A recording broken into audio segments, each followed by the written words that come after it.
What's up, guys, and welcome to the Iron Khan Heroic Raid Guide.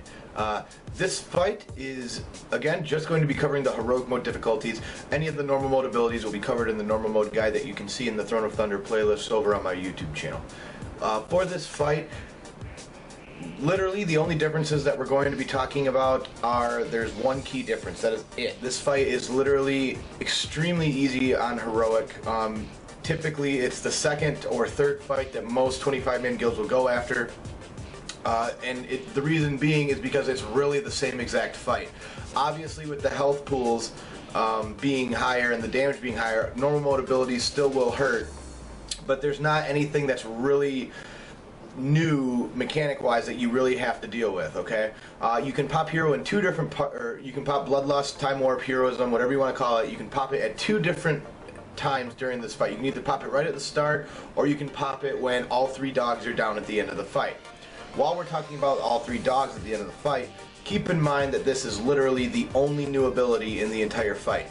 Is you will get all three of the dogs down to a very low percentage, and they will fly up. Iron Khan will come down, wait for the next dog, so on and so forth. And then at the end, all three of the dogs will come down with Iron Khan, and this is the burn phase. This is the phase where you need to get these dogs down quickly, as again, the more smashing fists that he does, the harder and harder they hit, as well as the other dogs can play a pain in the butt with not only tank damage and raid damage, but just with, the shield ability can be annoying, especially when you're trying to burn down all the dogs. So a lot of teams will also save heroism for that point if they need it. Now, due to the fact that if you're just killing this boss for the first time, a lot of people will have it takes about 10 minutes to kill this boss, and sometimes a little bit more. So what a lot of people will do is pop hero at the start and then use it again at the end. But if you have pretty sufficient DPS, again, you can just pop it when all three dogs come down, and it's not much of a problem at all for this fight, guys.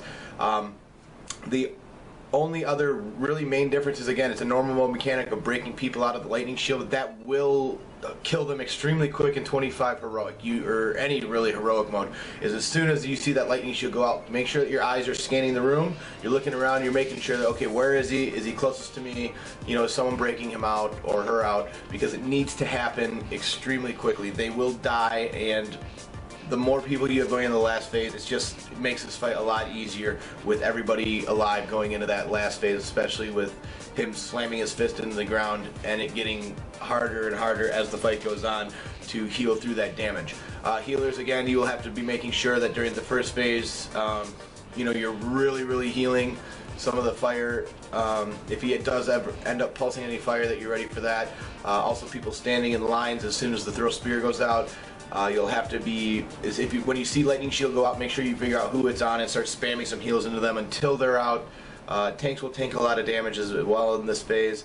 And then in the last phase, again, is where you really see yourself shine again, as that's where you're taking a ton of damage every time the fist smash. So make sure that you're cycling your cooldowns, etc. during that phase. But I'm telling you guys, this fight is really simple for heroic mode. If you have any other questions, leave them in the comments. Other than that, we will see you in the next one.